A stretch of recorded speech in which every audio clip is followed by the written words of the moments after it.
আলাইকুম ওয়া রাহমাতুল্লাহি ওয়া বারাকাতুহু। আসসালামু আলাইকুম ওয়া রাহমাতুল্লাহি ওয়া বারাকাতুহু। জি, যেখান থেকে দেখছেন সবাইকে আরিফ নায়েক ফেসবুক পেজ থেকে আন্তরিক শুভেচ্ছা ও অভিনন্দন। প্রতি সপ্তাহের ন্যায় আমরা আজকে আপনাদের সামনে হাজির হয়েছি মুন্সি কোকারেজ এন্ড ফার্নিচার নিবেদিত প্রবাস কথা ৬ষ্ঠ পর্ব নিয়ে। আমাদের আজকের প্রোগ্রামের অতিথি হিসেবে উপস্থিত রয়েছেন ইতালিয়ান প্রবাসী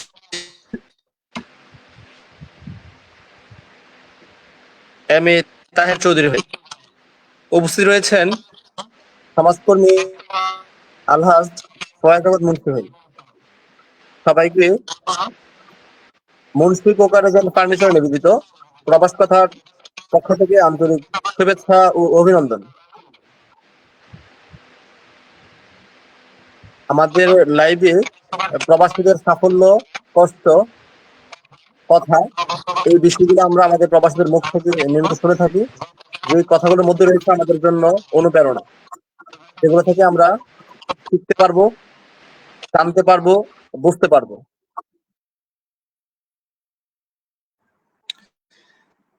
তা আমাদের মাঝে আপনারা দেখতে পাচ্ছেন আমাদের দুজন অতিথি উপস্থিত রয়েছেন। আমরা এক এক করে তাদের সাথে পরিচয় হব।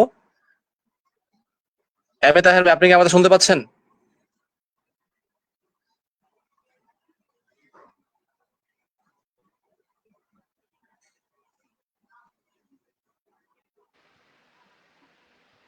আসসালামু আলাইকুম তাহের ভাই, আপনি কি আমাদের শুনতে পাচ্ছেন?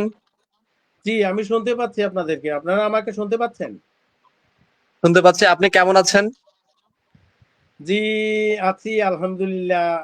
আ এখানে আমাদের শ্রদ্ধেয় ফয়েজ ভাই এবং আমাদের যে সঞ্চালক আরিফ ভাই ২ জন, তারপরে আমাকে যারা শুনছেন দেশের বাইরে থেকে বা আমাদের সংগঠনের সর্বস্তরের পরিচালকবৃন্দ এবং সদস্যবৃন্দ, সবাইকে আমার পক্ষ থেকে এবং ইতালি প্রবাসী যত বাঙালি আছি আমরা সবার পক্ষ থেকে আসসালামু আলাইকুম ওয়া রাহমাতুল্লাহি ওয়া বারাকাতুহু। জি, ওয়ালাইকুম সালাম। আপনাকে মুন্সি কোকারেজ এন্ড ফার্নিচার নিবেদিত প্রবাস কথার পক্ষ থেকে আন্তরিক শুভেচ্ছা, অভিনন্দন। আমরা এক এক করে আস্তে আস্তে আপনার মুখ থেকে আপনার কথাগুলো শুনবো। সে পর্যন্ত আমরা অপেক্ষা করছি। আমাদের মাঝে আরো উপস্থিত রয়েছেন সমাজকর্মী আলহাজ ফয়েজ আহমদ মুন্সি ভাই। ফয়েজ ভাই, কেমন আছেন?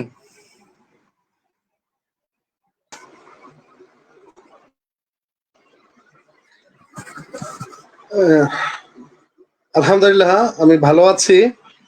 আল্লাহ শুকরিয়া আদায় করছি যে আজকে আরেকজন প্রবাসী ভাই, প্রিয় ভাই এম.এইচ তাহের চৌধুরী ভাইয়ের সাথে আজকে লাইভ আড্ডা হবে। পাশাপাশি আমার প্রিয় সঞ্চালক আরিফ নায়েক রয়েছেন। আর যারা লাইভটিতে অংশগ্রহণ করবেন বা পরবর্তীতে দেখবেন, সবার জন্য আমি একটি মেসেজ দিতে চাই। আমরা মূলত এই আয়োজনটি শুধুমাত্র প্রবাসীদের জীবনের গল্পগুলো শোনার জন্য এই আয়োজনগুলো করে থাকি, যেখানে কোনো রাজনৈতিক পরিচয়ে আমরা কাউকে দেখতে চাই না। উনি কোন রাজনীতির সাথে জড়িত আছেন বা উনি কোনো অপরাধের সাথে জড়িত আছেন কিনা তাও আমরা ব্যক্তিগত পর্যায়ে কখনো মানে জানার চেষ্টা করি না। মূলত আমরা প্রবাসীদের সুখ দুঃখ এবং বিভিন্ন অভিজ্ঞতা জানার জন্য আমরা এই আয়োজনগুলো করে থাকি, যেন প্রবাসীরা তাদের অভিজ্ঞতাগুলো আমাদের নতুন করে যারা প্রবাসে যাবেন বা বিভিন্ন জন প্রবাসে থাকার বিভিন্ন বিষয়গুলো জানার আগ্রহ থাকে, সে বিষয়গুলো যেন আমরা তুলে ধরতে পারি। এই কারণেই আমাদের এই আয়োজন। ধন্যবাদ সবাইকে। জি, ধন্যবাদ আপনাকে। আপনাকেও মুন্সি কোকারেজ এন্ড ফার্নিচার নিবেদিত প্রবাস কথা প্রোগ্রামের পক্ষ থেকে আন্তরিক শুভেচ্ছা, অভিনন্দন। আমরা এক এক করে প্রবাসীদের কথা শুনবো। আর আমরা শুরুতেই আজকে আমাদের লাইভে সম্পৃক্ত রয়েছেন আমাদের রোটারিয়ান সাংবাদিক আবু ইউসুফ ভুঁইয়া ভাই। উনি আমেরিকা থেকে আমাদের সাথে সম্পৃক্ত রয়েছেন। ভাই আমাদেরকে সালাম দিয়েছেন। ওয়ালাইকুম আসসালাম। আপনাকে আমাদের প্রোগ্রাম থেকে আন্তরিক শুভেচ্ছা, অভিনন্দন। আমাদের অডিয়েন্সের অনেকের প্রত্যাশা ছিল, আমরা প্রতিনিয়ত আমাদের প্রোগ্রামে চাই নতুন নতুন করে প্রবাসীদের। আমাদের আমাদের বিগত প্রোগ্রামে অনেক অডিয়েন্স আমাদেরকে আপনাকে মানে মেনশন করেছেন, তারা আমাদের প্রস্তাব ছিল যে আপনি আপনার পরিচিত কোনো প্রবাসীকে আমাদের লাইভে দেখতে চান কিনা। তো খুশি সংবাদ হচ্ছে আবু ইউসুফ ভুঁইয়া ভাইকে আমাদের অসংখ্য অডিয়েন্স চেয়েছেন যে আপনিও লাইভে আমাদের সাথে সম্পৃক্ত হন। তো আশা করবো আবু ইউসুফ ভুঁইয়া ভাই কোনো একদিন আমাদেরকে সময় দিবেন সেই প্রত্যাশা করছি। আমরা এক এক করে অতিথিদের কথা শুনবো।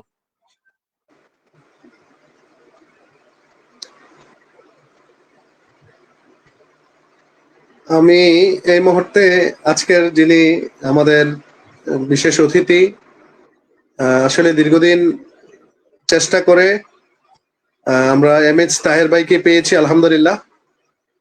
তাহের ভাইয়ের আরেকটি পরিচয় হচ্ছে উনি আমাদের মানবিক সংগঠন কুমিল্লা মহানগর ব্লাড ডোনার সোসাইটির একজন গর্বিত পরিচালক। তাহের ভাই, আপনি কেমন আছেন?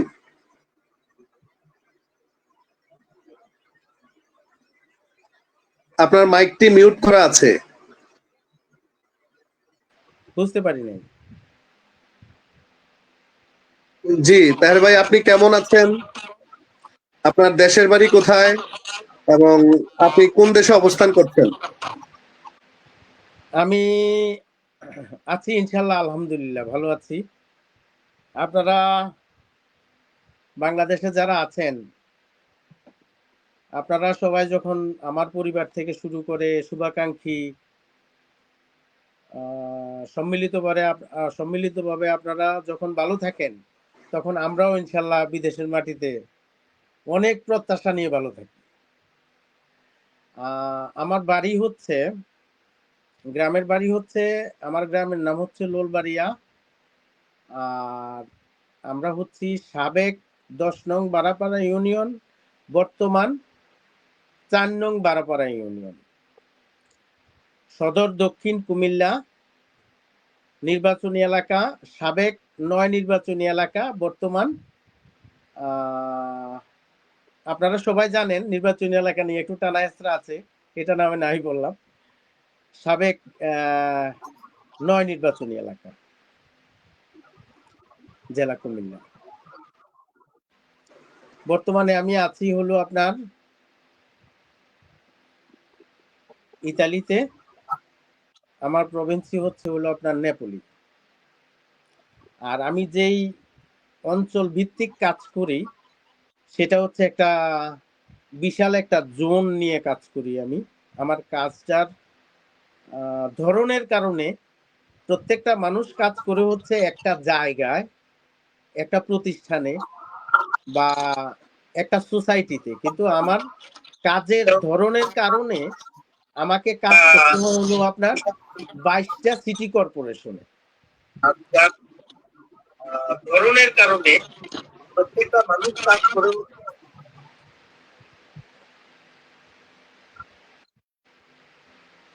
বুঝাইতে পারছি নিশ্চয়ই ফয়েজ ভাই? জি জি জি। আপনি কেমন আছেন? আপনার প্রবাস জীবন কেমন কাটছে, বা আপনি কেন প্রবাসে যাওয়ার সিদ্ধান্ত নিলেন? আসলে ভাই, আমি আমার কুমিল্লা থেকে, আমি কুমিল্লা লালমাই কলেজ থেকে বিএসএস পরীক্ষা দেওয়ার পরই আমি চলে আসি হচ্ছে ঢাকাতে আসি। তখন নাবিস্কুর পাশে আপনার বর্তমান যে নিকেতন, তার ঠিক অপোজিটে আমাদের সদর দক্ষিণের একজন শিল্পপতি আছেন, ওনার নাম হচ্ছেন হারুনুর রশিদ। ওনার একটা প্রতিষ্ঠান ছিল, নাম হচ্ছে শিরিন গার্মেন্টস ছিল সাবেক।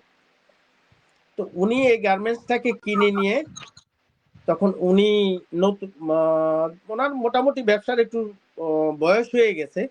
ওনার এখানে আমি প্রথমে চাকরি করতে যাই। কুমিল্লাতে থেকে আমি বিএসএস শেষ করে ওনার ওখানে গিয়ে চাকরি করতে যাই হচ্ছে নাবিস্কুতে। প্রতিষ্ঠানের নাম ছিল ইস্ট ওয়েস্ট গার্মেন্টস।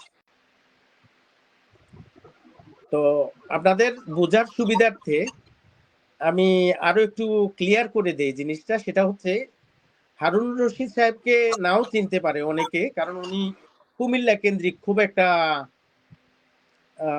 ছিলেন না। উনি ঢাকামুখী ছিলেন সব সময়। কিন্তু ওনার একজন ছোট ভাই আছে, উনি সম্ভবত বর্তমানে কোনো না কোনো একটা রাজনৈতিক একটা দলের সাথে জড়িত আছেন।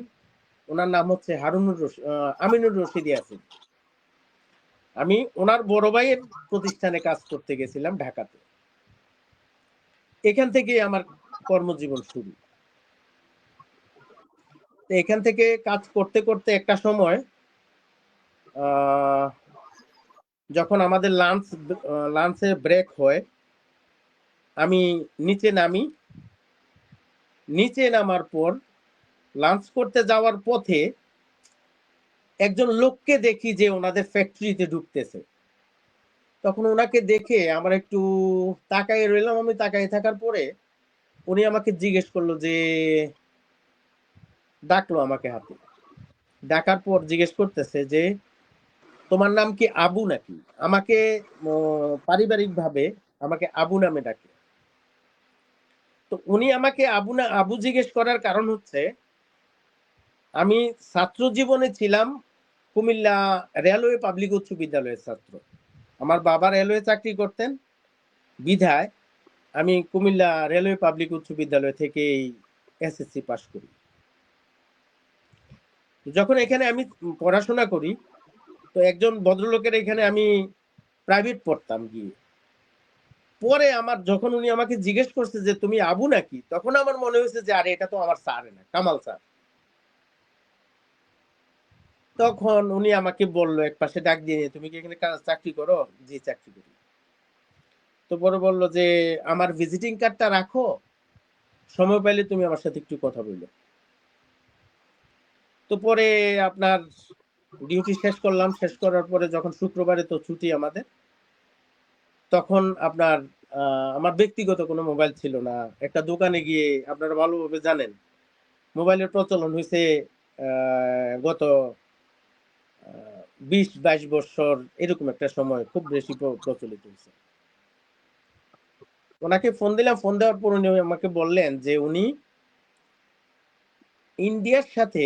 ইন্ডিয়া সম্পৃক্ত একটা ডেনিম টেক্সটাইল মিলের সাথে উনি কাজ করেন। ওই যে টেক্সটাইল মিলটা, এরা হচ্ছে একটা গ্রুপ অফ কোম্পানির একটা প্রতিষ্ঠান, হচ্ছে উনি এটার সাথে সম্পৃক্ত। বাংলাদেশে উনি এটার এজেন্ট, সেটা হচ্ছে রেমন্ড গ্রুপ অফ কোম্পানি হচ্ছে রেমন্ড, বাট এটার একটা প্রতিষ্ঠান হচ্ছে রেমন্ড কালেত্রি ডেনিম ছিল তখন এটার নামটা, যেটা আমরা জিন্স কাপড় বললে যেটা সচরাচর বুঝি। একটা প্রতিষ্ঠানে ওনারা জিন্স কাপড়টা তৈরি করতেন।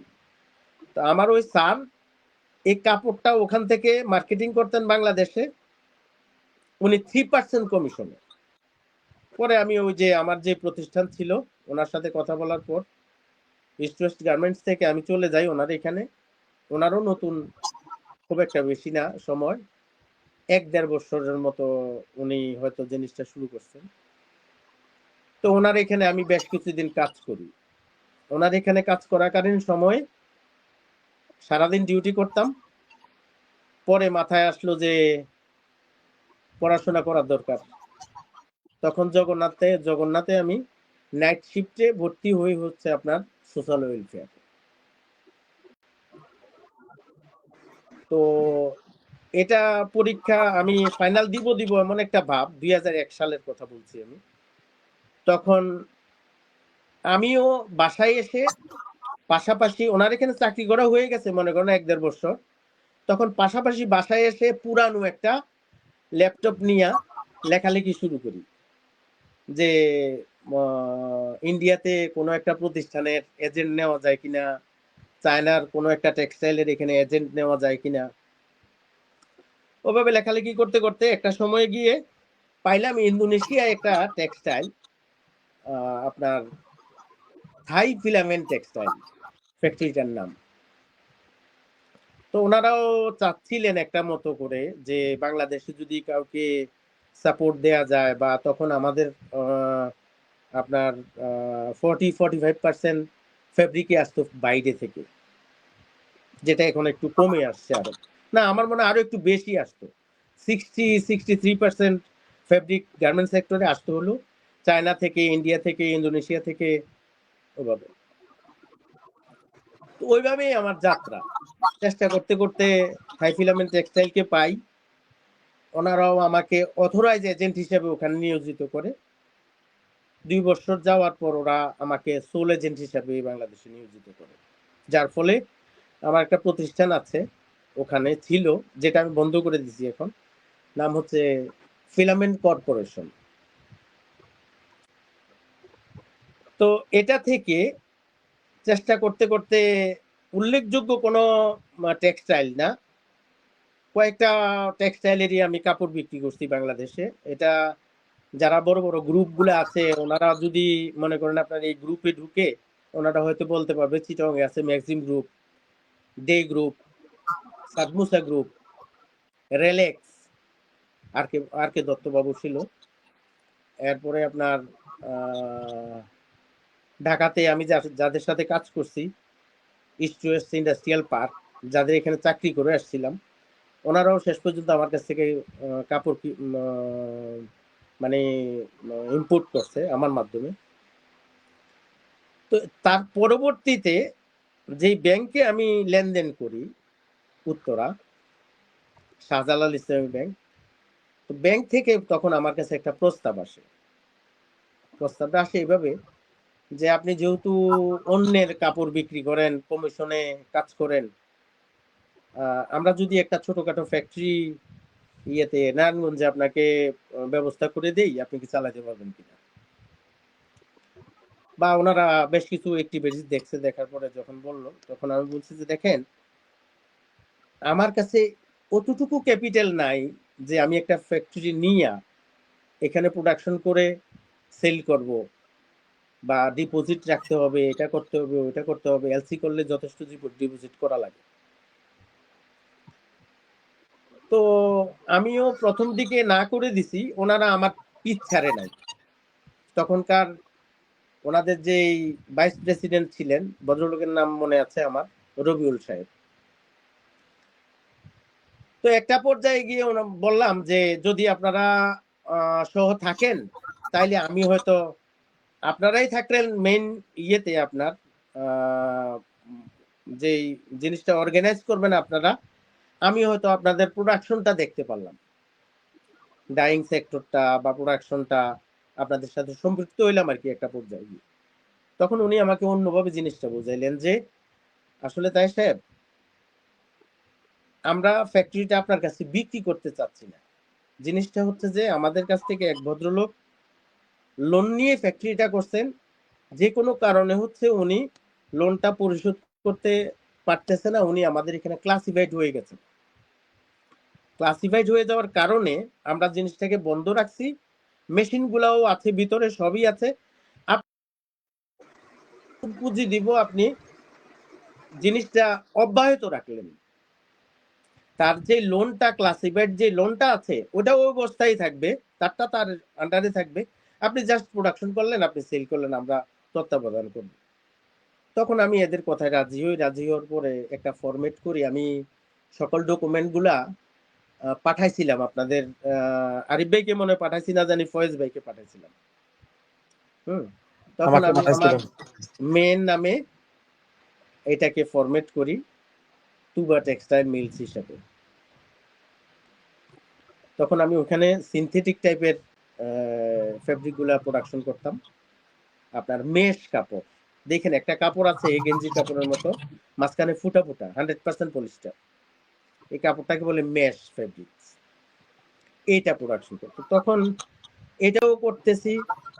পাশাপাশি ওই যে চায়না থেকে কিছু কাপড় সাপ্লাই করি, ইন্ডিয়া থেকে কিছু কাপড় সাপ্লাই করি, ইন্দোনেশিয়া থেকে কিছু কাপড় সাপ্লাই করি। তো এভাবে এভাবে আমার মোটামুটি বাংলাদেশের সময়টা কাটছে। এই সাপ্লাইয়ের কাজগুলা করতে গিয়ে আমি পার্টনারেও করছিলাম প্রথম দিকে, কিন্তু পার্টনার গুলা টিকে নাই আমার। আমরা গ্রামের মানুষ যখন শহরে যাই, প্রতিষ্ঠিত কাউকে যখন চিন্তা করি, চোখ বন্ধ করি, কল্পনা করি ভিতরে যে ওনার ছোঁয়া পাইলে, ওনার একটা পরামর্শ পাইলে আমরা হয়তো সামনের দিকে একটু আগাইতে পারবো, কিন্তু তাদের ভিতরের চিন্তাটা থাকে একটু অন্যরকম। অন্যরকম কিরকম? ওদের ক্যাপিটাল আছে, আমাদেরকে একটু ইউজ করার পর যখন দেখে যে না মোটামুটি একটু লেভেলে চলে আসছে ওনারা, তখন আমাদেরকে মনে করে বোঝা, এই মনে করেন আমার পার্টনারশিপ গুলা 2-3টা পার্টনারশিপই ছিল, ভেঙে গেছে। তারপরে হলো যে আমার সিদ্ধান্ত নিলাম, যেহেতু প্রথমটা ভেঙে গেল, এই অবস্থা, আবার পায়ে হেঁটে ঢাকা শহরে, ভাই জানেন আমাদের গাড়ি নাই, কোনো কিছু নাই, হ্যাঁ, ওই রিক্সা সিএনজি এটা করে দৌড়াদৌড়ি করে দাঁড়া করাইতে হয়, করানোর পরে সবকিছু নিয়ে যায়। পরে থার্ড টাইম যখন এই অবস্থা হয়, তখন আমি মনে নিজে প্রশ্ন করলাম যে আসলে আমি যোগ্য না, সবাই ভালো, আমি খারাপ, সেক্ষেত্রে আর আমার এখানে থাকার দরকার নাই, আমি আর এখানে থাকবো না। তখন এই সিদ্ধান্ত, আমি দুইটা দেশ নিয়ে চিন্তা করছিলাম, একটা হচ্ছে কানাডা আর একটা হচ্ছে ইতালি। নিজে একটা সময় বেঁধে দিছিলাম, হ্যাঁ, যে 3 মাসের ভিতরে এই দেশ ছেড়ে দিব। তো আল্লাহর অশেষ মেহেরবানি, শরীয়তপুরের এক ভদ্রলোক আমার বন্ধু ছিলেন, তার 3 ভাই থাকতো এখানে ইতালিতে, ওনার সাথে বলার পরে উনি ওনাদের ভাইদের সাথে কথা বলার পর পাসপোর্ট দিলাম, কিছু টাকা দিলাম, ওনারা আমার জন্য অ্যাপ্লিকেশন করলেন, বের হয়ে গেছে আমার আগে, কানাডা আগে এইখানে বের হয়েছে, যার ফলে আমি এখানে চলে এসেছি। অর্থাৎ আমি আমাকে দেওয়া যে কমিটমেন্ট, এটা রক্ষা করতে গিয়ে আমাকে ইতালিতে আসতে হয়েছে, যে আমি বাংলাদেশে থাকবোই না, যেহেতু আমি খারাপ। এই হয়েছে ভাই বাংলাদেশ ছাড়ার আগ মুহূর্ত পর্যন্ত আমার এই ইতিহাস।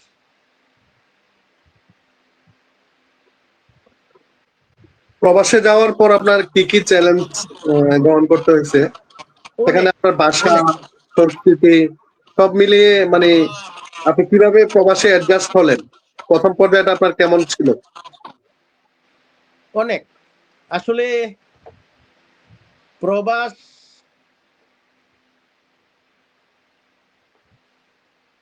অনেক কষ্টের, অনেক কষ্টের। আমি এখন তো অনেকেই আসে, আমি আজ থেকে প্রায় 13 বছর আগে এখানে ঢুকছি। আমি ঢুকছি হলো আপনার বৈধভাবে, কৃষি বিষয়। এখন তো অনেক আসে, আপনার নদী পথে আসতে গিয়ে অনেক লোক মারা যায়, কিন্তু প্রবাস অনেক কষ্টের, অনেক কষ্টের। আমি ব্যবধান করছি আমার মতো করে, আমি ব্যবধান করছি। আমি তো বিশেষজ্ঞ না, আমার মতো করে আমার মাথা দিয়ে আমি চোখ বন্ধ করে চিন্তা করে যেটা পাইছি, এক কথায় যদি উত্তর দেই, আমরা প্রবাসটা হচ্ছে এইরকম। আমি কুমিল্লার মানুষ, আপনারাও কুমিল্লার মানুষ, কিন্তু আমাদের এই অনুষ্ঠানটা অনেক মানুষ দেখেন, বাংলাদেশে দেখেন বা দেশের বাইরে দেখতেছেন। আমি কাউকে ছোট করার জন্য বা কাউকে খাটো করার জন্য না, জিনিসটা বোঝানোর জন্য বলতেছি। আমাদের কুমিল্লাতে দেখেন, আমরা যখন একটু ছোট ছিলাম তখন দেখছি আমাদের গ্রামের একটু দূরে বাজার আছে, বিজয়পুর বাজার। ওইখানে লোক আসতো ধান কাটার সিজনে, আপনার রোয়া লাগানোর সিজনে লোক আসতো উত্তরবঙ্গ থেকে, আপনার রংপুর থেকে, বিভিন্ন ডিস্ট্রিক্ট থেকে ওনারা এসে আমাদের এখানে কাজ করত। তো বিদেশটা আমার দৃষ্টিতে এইরকম, রংপুরের যে লোকগুলা আমাদের এখানে এসে এসে কাজ করতো, ধান কাটতো বা ধান মারাই করতো বা রোয়া লাগাইতো, ওই লোকগুলা কাজ করে হইলো আপনার গোসলেংডি দিয়া, আর আমরা এখানে এসে কাজ করি হইলো প্যান্ট আর জুতা পরে। এতটুকুই ব্যবধান পাইছিলাম, ব্যবধানটা শুধু এতটুকুই, এর বেশি না। আর এখানে এসে প্রতিটা মানুষ চেষ্টা করে সামনের দিকে যাওয়ার জন্য, সবাই পারে না। কেন পারে না, এটার উত্তর আমার কাছে নাই, এটার উত্তর আমার কাছে নাই।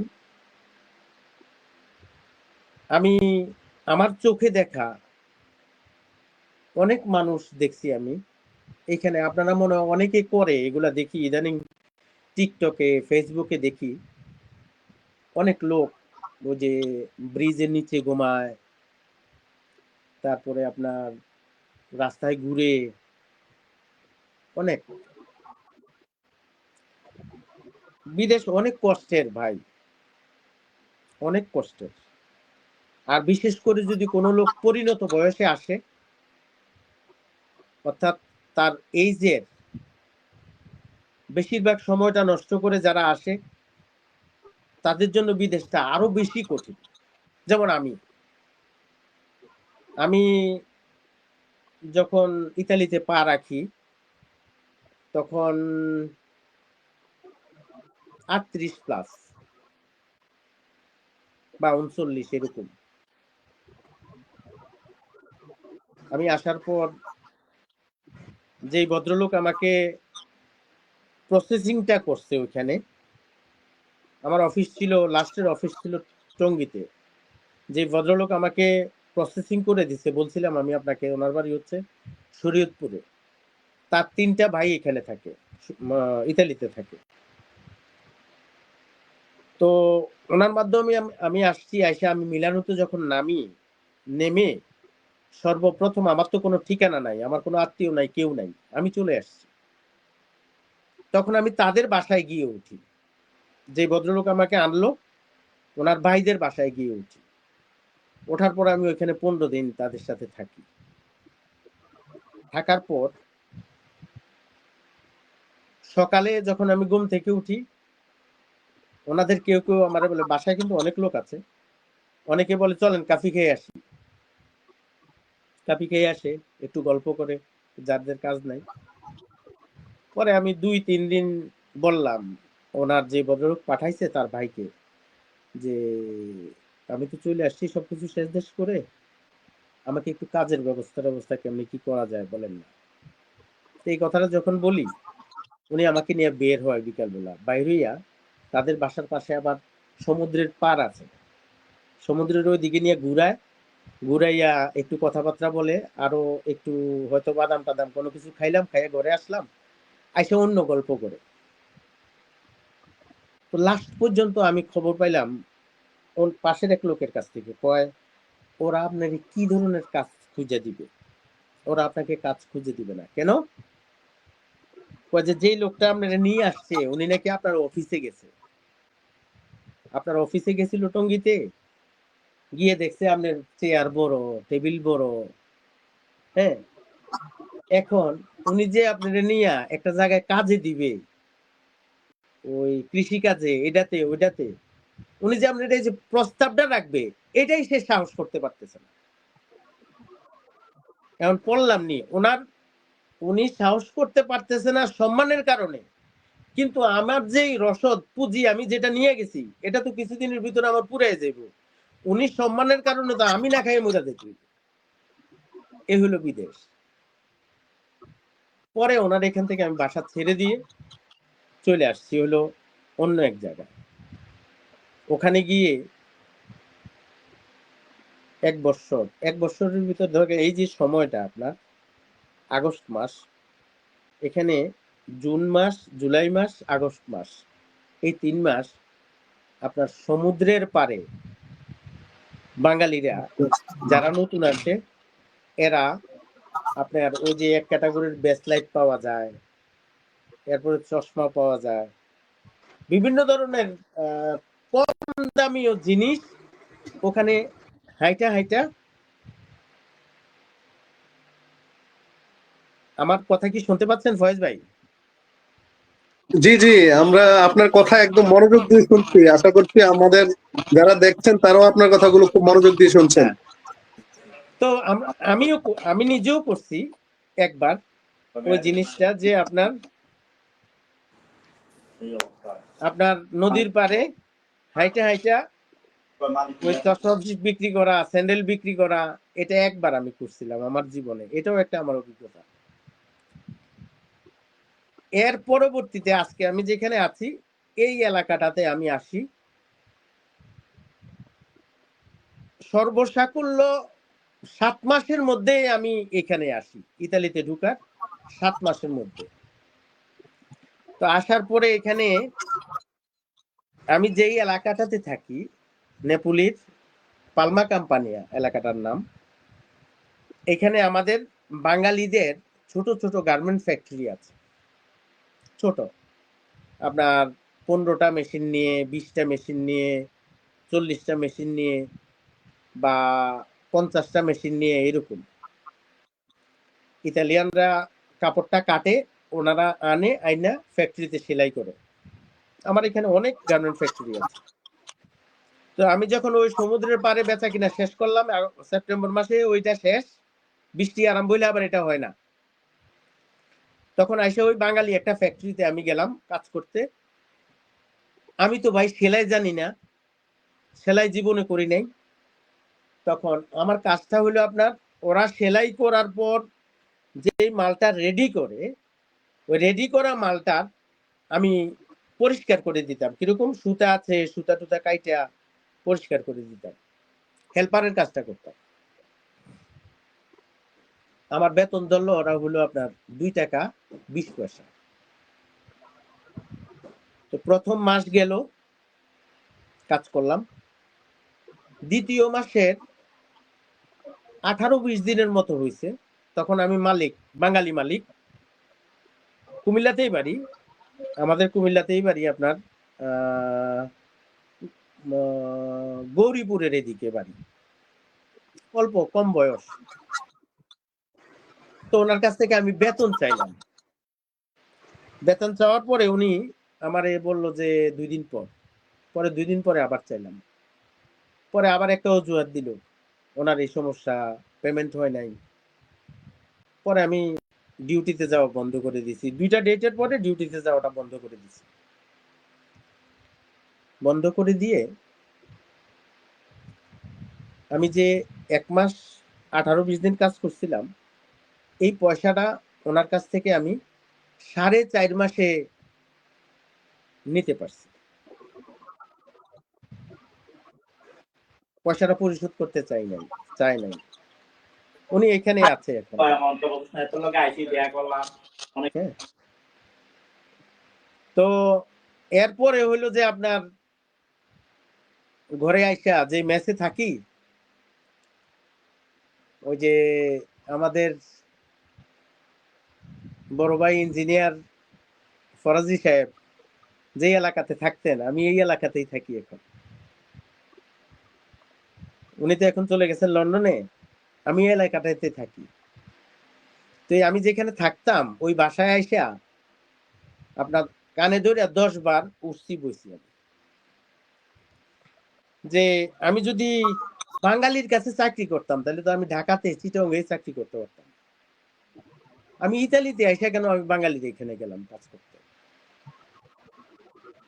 পরে কান ধরে উঠছি বসছি এই কথা বলছি যে না পারলে এখান থেকে চলে যাব, কিন্তু বাঙালি হয়ে বাঙালির এখানে চাকরি করতে যাব না। আইসি ইতালিতে, ইতালিয়ানদের এখানে চাকরি করতে হইবে। তো এখন এটা করতে হইলে কি করতে হবে? ভাষা শিখতে হইবে। ভাষা শিখতে হইলে কি করতে হবে? ইতালিয়ানদের সাথে কাজ করতে হবে। তো হইলো যে আপনার আজকে আমি যে কাজটা করি, এই কাজটা এক ভদ্রলোক আমাকে রাস্তা থেকেই একমতো ধরে নিয়ে এই কাজটা দিছে। মূলত আমি কাজটা কোনো বাঙালি এখানে করে না। ধুলাবালির কাজ, ময়লার কাজ, বাঙালিরা এ ধরনের কাজ পছন্দ করে না, করেও না। তো যিনি আমাকে ধরে নিয়ে ওইখানে দিছে, আমার প্রথম উদ্দেশ্যটা ছিল, যেহেতু বাঙালিরা এটা করে না, আমার মনে হয় এটাতে কোনো না কোনো সমস্যা আছে। কারণ আমার আগেও এখানে বহু বাঙালি আসছে, 40-50 বছর থেকে এখানে বাঙালিরা আসে। তাহলে ওরা যেহেতু কেউ করে না, তাহলে আমি যাইতেছি ওখানে, যাক, যাই কিছু হোক আর না হোক, ভাষাটা শিখি ওদের সাথে থেকে। ভাষা খুব গুরুত্বপূর্ণ ইস্যু, অনেক গুরুত্বপূর্ণ ইস্যু। আমি ইঞ্জিনিয়ার তোফাজ্জল ফরাজি ভাইয়ের সাক্ষাৎকারটা আমি দেখছিলাম, উনি এই কথাটা বলছিলেন যে ভাষা অনেক গুরুত্বপূর্ণ অবদান রাখে বিদেশিদের জন্য। তো ওনার এখানে আমি যাই, কাজটা শুরু করি। তো যিনি আমাকে কাজটা ঠিক করে দিছে উনি আমাকে বলছিলেন প্রথমে যে আপনি তো নতুন মানুষ, 100 টাকা দিতে পারে সপ্তাহে, 100 ইউরো দিবে সপ্তাহে, কাজটা করেন, লাইগা থাকেন। তো আমি প্রথম দিন যখন কাজে যাই, সারাদিন শেষ করার পর সন্ধ্যার সময় যখন ওরা আমার বিদায় দেয়, আমি বাসায় চলে আসবো কাজ শেষ, তখন হলো যে ওনারা দুইজন পার্টনার, ওনারা বললেন যে একটা কাজ করো, তোমারে, আমি তো তখন খুব একটা বুঝি না, বললো যে তোমার 150 টাকা করে সপ্তাহে দিব, তুমি থাকো, কাজটা ছাইরো না, আর আস্তে আস্তে বেতন বাড়াবো। কিন্তু যিনি আমাকে নিয়ে গেছিলেন উনি বলছিলেন যে 100 টাকা বা 110 টাকা বা 90 টাকা দিতে পারে, লাগে থাকেন। তো ওইখানেই কাজ শিখা মূলত আমার, ওইখানে কাজ শিখা 1 বছরের মতো ওইখানে ছিলাম। থাকার পরে আশা বড় হইলো, আশা বড় হওয়ার কারণে চিন্তা করলাম যে এই ক্যাটাগরির কাজ, এটা ছোট প্রতিষ্ঠান, একটু বড় কোন জায়গায় আছে খোঁজা শুরু করলাম সাইকেল দিয়ে। তখন ওনাদের সাথে একটু বড় একটা কোম্পানিতে গেলাম, একই কাজ, ওনারাও খুব স্বাচ্ছন্দ্যের সাথে নিলেন। বেতন ধরলেন 200 টাকা সপ্তাহ, 200 টাকা সপ্তাহ ধরে পরে আপনার কিছুদিন যাওয়ার পর 250 টাকা করছে, করার পর ওখানে মালিক এক ভদ্রলোকের সাথে মৌখিক কথা কাটাকাটি হয়েছে। কাটাকাটি হওয়ার পরে আপনার মাথার যে হুন্ডার, আমরা যে হুন্ডা বাচ্চারা ছেলেরা যে হুন্ডা চালানোর সময় যে আপনার হেলমেট পরে না, এটারে ইতালিয়ান ভাষায় বলে আপনার কাস্কা। ওই কাস্কা, এটা হেলমেটটা হাতে ছিল, যার সাথে বাকবিতণ্ডা হয়েছে, ওইটা দিয়া মনে হয় কয়েকটা বাড়ি দিছে, ওই ভদ্রলোক মারাই গেছে। ইতালিতে কিন্তু কোনো, আপনি জানার কথা, এখানে আপনি মুখে, আমি আপনি মুখে আমরা যত ধরনের কথাবার্তা, বাকবিতণ্ডা, রাগ, ক্ষোভ, যা কিছু আছে মুখে মুখে করা যাবে। আমি আপনাকে টাচ করতে পারবো না, আপনিও আমাকে টাচ করতে পারবেন না। আর টাচ করলে এটার একটা অ্যাকশন, এর ভিতরে যদি একটু ব্লাড বেরিয়ে যায় এটার আর ওইটার আরো একটু রিঅ্যাকশন বেশি। আর কোনো লোক মারা গেলে তো এটা বলাই বাহুল্য। তো ওই প্রতিষ্ঠানটাও বন্ধ হয়ে যায়, আমার সেকেন্ড প্রতিষ্ঠানটা বন্ধ হয়ে যাওয়ার পরে হলো যে আপনার এখন আমি অন্য একটা জায়গায় গিয়ে আমার এই কাজ শেষ করছি আর কি। এখন ওখান থেকে এসে ছোট করে ওনার কাছ থেকে নিয়ে নিজে করতেছি, নিজে শুরু করছি। এখন বাকিটা আল্লাহর ইচ্ছা, আমার মা বাবার দোয়া, নিজের কিসমত, কতটুকু সামনে যাইতে পারি এতটুকু। জি, আলহামদুলিল্লাহ। আমরা আরো অনেক গল্প শুনবো, শুনবো আপনার আরো অভিজ্ঞতা প্রবাস জীবনের। আমাদের মাঝে উপস্থিত হয়েছেন প্রবাস কথার যিনি, যাকে দিয়ে আমরা শুরু করেছিলাম প্রবাস কথা অনুষ্ঠান, ইঞ্জিনিয়ার তফাজ্জল ফরাজি, লন্ডন প্রবাসী, মানবিক কর্মী, মানবিক যোদ্ধা। আমরা এই পর্যায়ে আমরা তফাজ্জল ফরাজি ভাই, আপনি কেমন আছেন? জি, আসসালামু আলাইকুম। আলহামদুলিল্লাহ, আমি ভালো আছি, ধন্যবাদ আপনাদেরকে। ওয়ালাইকুম আসসালাম। আমি আলহামদুলিল্লাহ ভালো আছি, ধন্যবাদ আপনাদেরকে। আপনাদেরকে অনেক অনেক শুভেচ্ছা আজকের লাইভে। আসসালামু আজকের আলাইকুম ইঞ্জিনিয়ার অতিথি কি সাহেব। আপনি চিনেন? ওয়ালাইকুম আসসালাম তাহের ভাই, কি অবস্থা, কেমন আছেন আপনারা সবাই? আমরা আছি আলহামদুলিল্লাহ, ইনশাল্লাহ ভালো আছি। আপনি ভালো আছেন? জি জি, দেখলাম তাহের ভাই আমার মুরব্বী মানুষ, বড় ভাই মানুষ, জয়েন দিয়েছে। আমি যদি একটু জয়েন না দিই খারাপ দেখা যায়, ওই সুবাদে তাহের ভাইকে সম্মান দেখানোর জন্য আমি একটু জয়েন দিয়েছি। যদিও আর্জেন্ট আমি বাইরে হয়ে যাওয়ার কথা ছিল অফিস থেকে, তো তারপরেও যেহেতু উনি আসবে এই জন্য আমি জয়েনটা দিছি মূলত, বুঝছেন? তো আপনারা জয়েন দিয়েছেন এবং মানুষকে জেনে খুব স্বল্প সময়ের মধ্যে ইতালিতে সাফল্যতা অর্জন করছে আমার দেখা। তো এটা হচ্ছেন উনি তাহের ভাই, আমার দেখা একবারে মানে স্বল্প সময়ের মধ্যে সাফল্য পাইছে উনি। তো যে সাফল্যটা আসলে সহজে সবাই অর্জন করতে পারে না, অনেক চেষ্টার পরেও পারে না, উনি পেরে গেছে। এইখানে দুইটা জিনিস আমি বলবো ওনার সাফল্যের মধ্যে, আমার মনে হয় আর কি, আমার পরিপ্রেক্ষিতে মনে হচ্ছে। এক হলো মানে বিভিন্ন দিক থেকে ওনার উপরে আল্লাহর রহমত আছে, মানুষের দোয়া আছে, আর হচ্ছে ওনার চেষ্টা, সঠিক চেষ্টা, সততা, আর মনে করেন বিভিন্ন দিক থেকে দোয়া। এই দুই তিনটার কারণে উনি মনে করেন খুব তাড়াতাড়ি ওনার মানে সফলতাটা পৌঁছে গেছে উনি। এটা খুব কম কম লোকেরাই পায়, আর অনেক অনেক সময় ঘাটলে ওই সুযোগটা পায় না যেটা উনি পেয়ে গেছে। তো ওনার জন্য সফলতা কামনা করি আরো ওনার ব্যবসার জন্য। উনি এখন সফল ব্যবসায়ী ধরেন ইটালির, আমার দেখা। আর আপনাদের সবাইকেও, আপনি তো পুরানা ব্যবসায়ী, সফল ব্যবসায়ী, আরো বড় ব্যবসায়ী ফয়েজ ভাই, এটা তো আর বলার অপেক্ষা রাখে না। তো বললে ছোট করা হবে, আপনি আরো অনেক বড় ব্যবসায়ী, অনেক পুরানা ব্যবসায়ী। আর আমাদের নায়ক সাহেব তো আছেন আইটি গাইড, আইটি ম্যান, অনেক ভালো ভালো তথ্য আমাদেরকে বিভিন্ন সময়। আসলেই তোবাজ্জল ভাই, আসলেই আইটি ম্যান।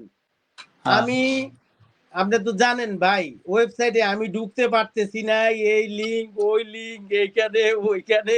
হ্যাঁ, আমার নিজের কাছেই নিজের বিরক্ত লেগে গেছে।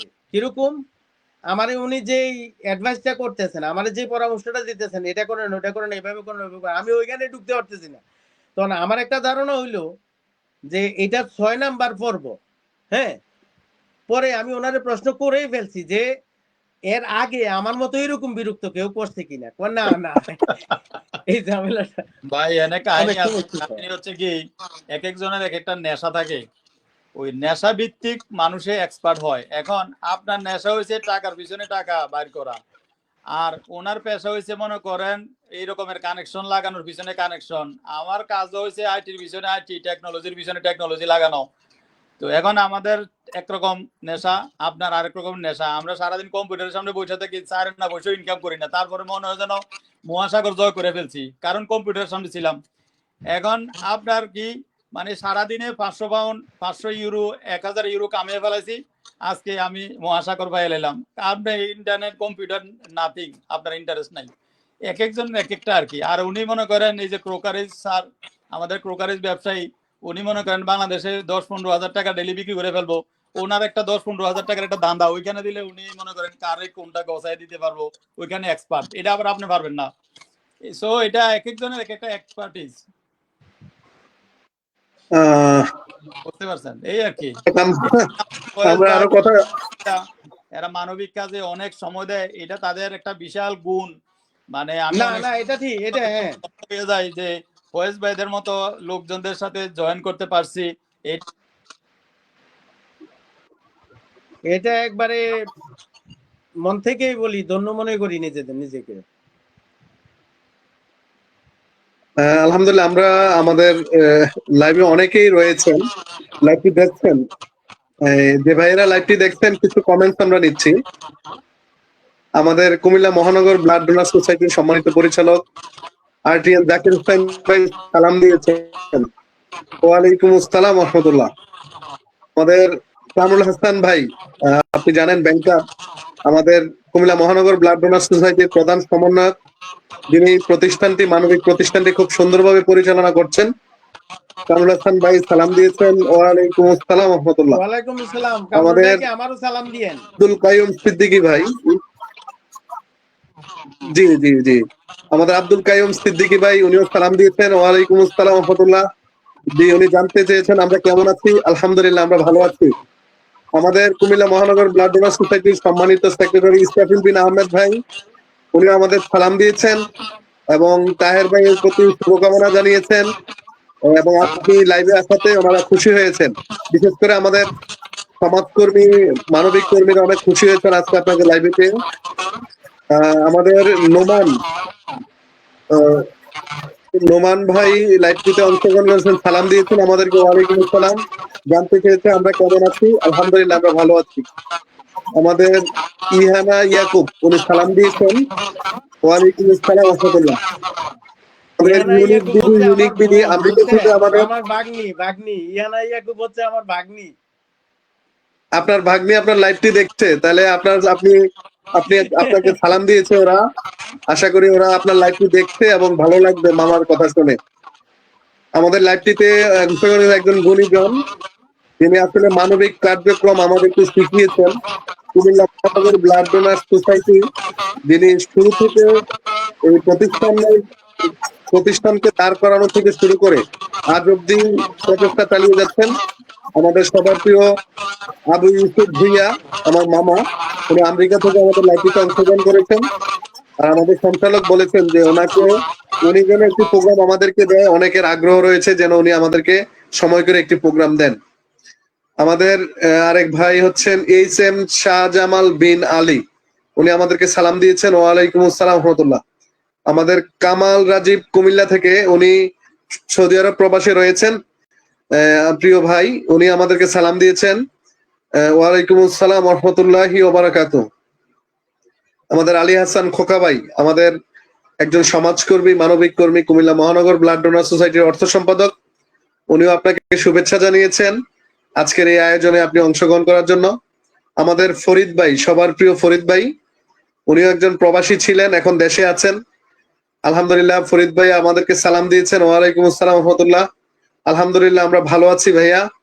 আজকে তো আপনি জানেন যে আজকে সারাদিন ব্যস্ত ছিলাম, আপনিও আমাদের প্রোগ্রামে ছিলেন, তারপর আলহামদুলিল্লাহ কমিটমেন্ট রক্ষার সাথে প্রোগ্রাম কন্টিনিউ করেছি আলহামদুলিল্লাহ।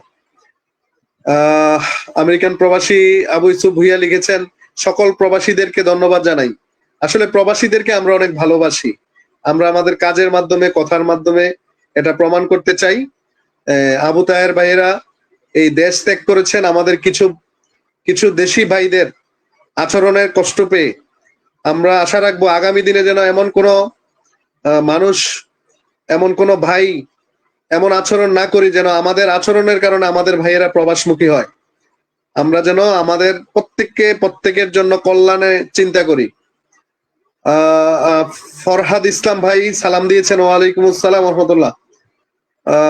আমাদের আবু ইউসুফ ভুইয়া সাহেব আমাদেরকে সালাম দিয়েছেন। ওয়ালাইকুম আসসালাম রহমতুল্লাহ। উনি আমাদেরকে দোয়া করেছেন।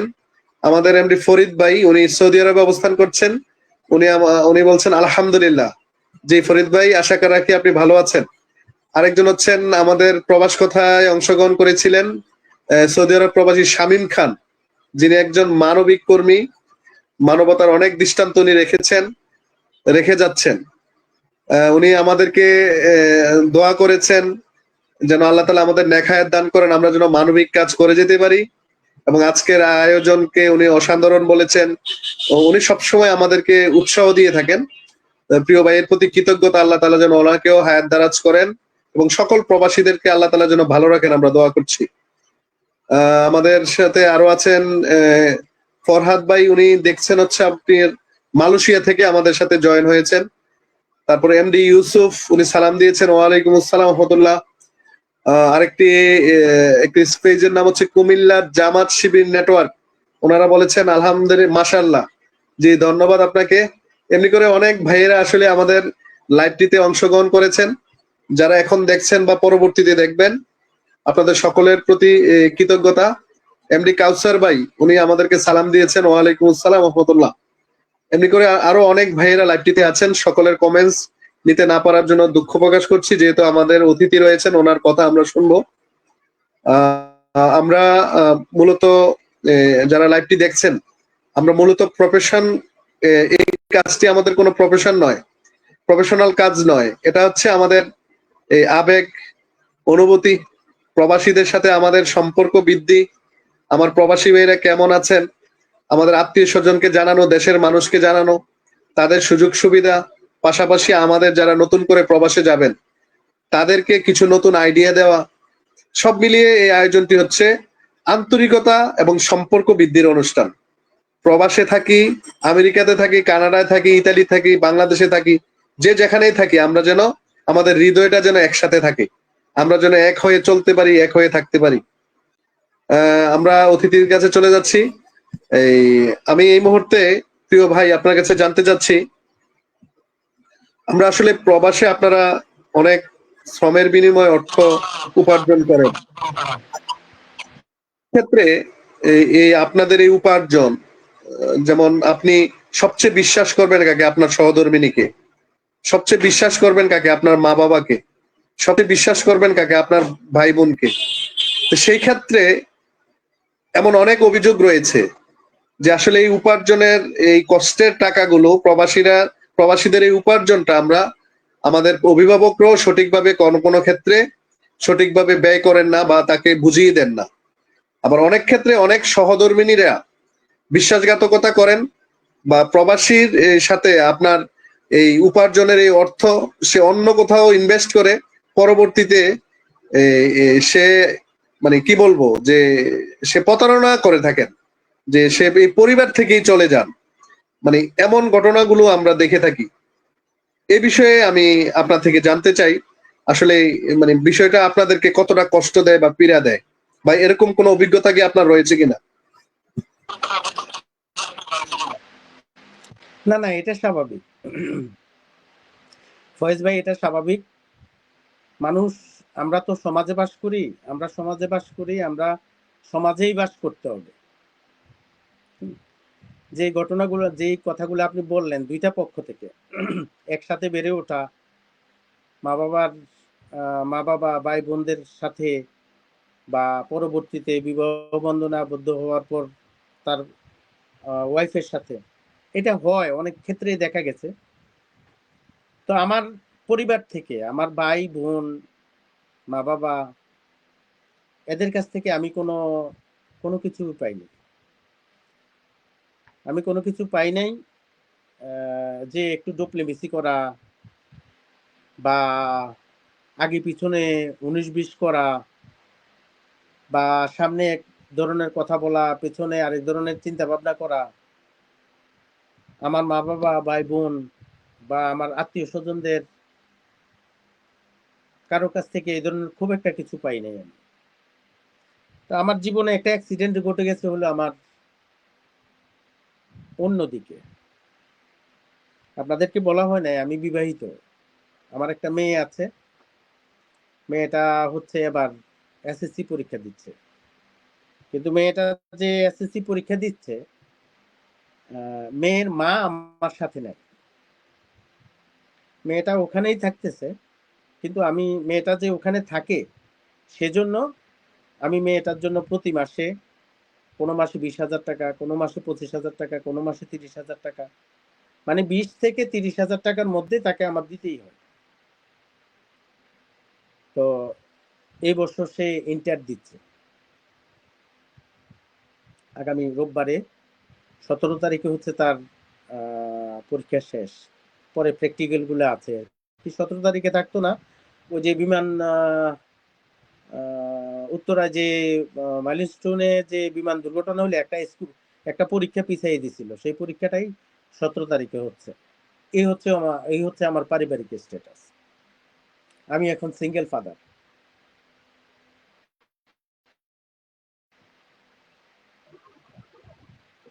এই জি, আলহামদুলিল্লাহ। পারিবারিক জীবনে আপনি হচ্ছে কি সুখী ফয়েজ আছেন, ভাই, এটা আসলে হচ্ছে কি, জানতে ওই যে পারলাম। একটু আগে আপনি যে ভাই বোনেরা, না একটু আগে যে আপনি পড়ে শোনাইলেন, যে যারা কমেন্টস করছে আমাদের এই অনুষ্ঠানটার ব্যাপারে, অনেক ভাই দেশ থেকে, বিদেশ থেকে, অনেক পরিবার থেকে, যেমন আমার ভাগ্নিও কথা বলছে।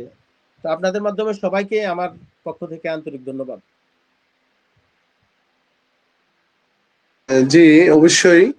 আমরা প্রতি সপ্তাহে চেষ্টা করছি যে এই অনুষ্ঠানটি কন্টিনিউ করার জন্য, যেন আসলে আমরা চাই যে আমাদের প্রবাসীরা কেমন আছে, তারা আসলে মানে কি চাচ্ছে, বা আমাদের তাদের জন্য করণীয় কি, এই বিষয়গুলো ডিসাইড করা, এবং নতুন করে যারা মূলত প্রবাসে যাবে তাদের জন্য কোনো মেসেজ যদি আপনাদের থেকে আমরা দিতে পারি, সেই মেসেজগুলো এখান থেকে নেয়া। বা আপনারা বড় বড় কোম্পানিতে কাজ করছেন, নতুন কোনো প্রবাসী নেওয়ার সুযোগ থাকলে সেই অপশন গুলো আমরা এই লাইভের মাধ্যমে তাদেরকে আমরা দিতে পারি।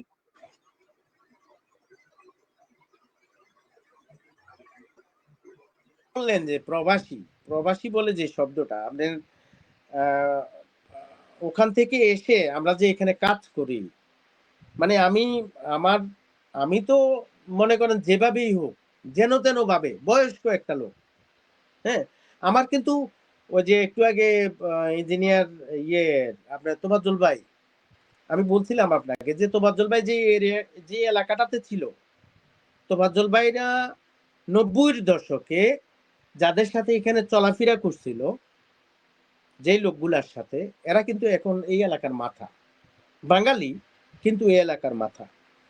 এখন আমি হলাম এদের ভিতরে, যদি আপনি বয়সের দিক থেকে তারতম্য করতে যান, হ্যাঁ, তাহলে সমবয়সী, হ্যাঁ।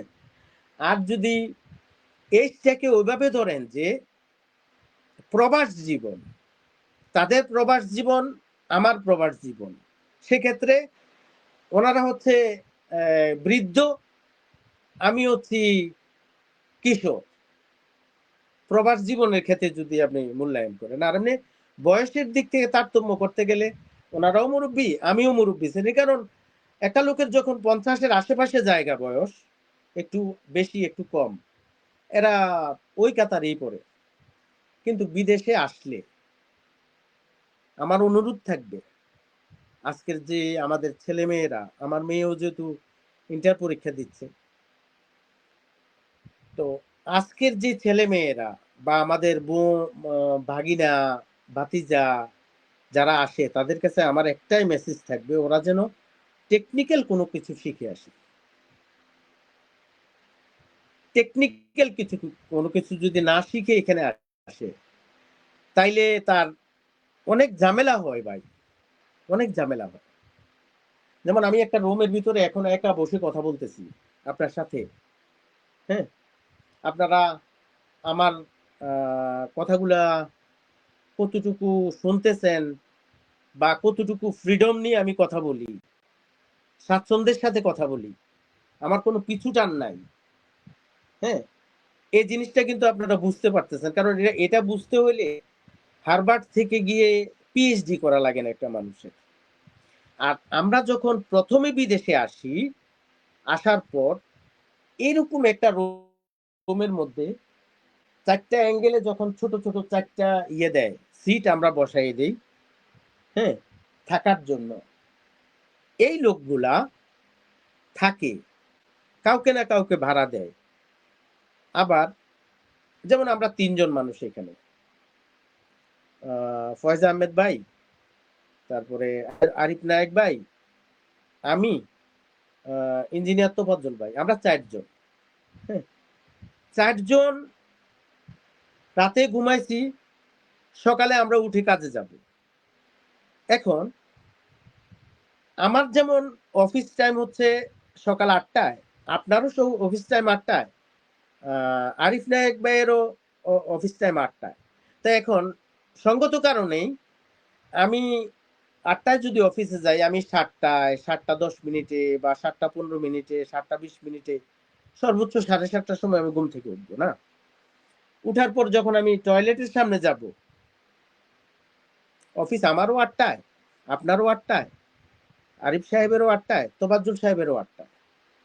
এখন আমি যখন বাথরুমে গেলাম, বাথরুমের গেটের সামনে, তখন আরিফ ভাই পেছন থেকে এসে আমার বলতেছে, তুমি এখানে কি করো এখন,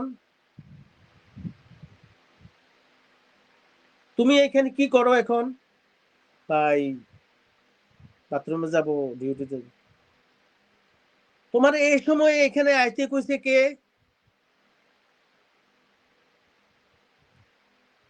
পরে আয়ো, একটু এদিকে যাও। কিন্তু কারণ কি জানেন?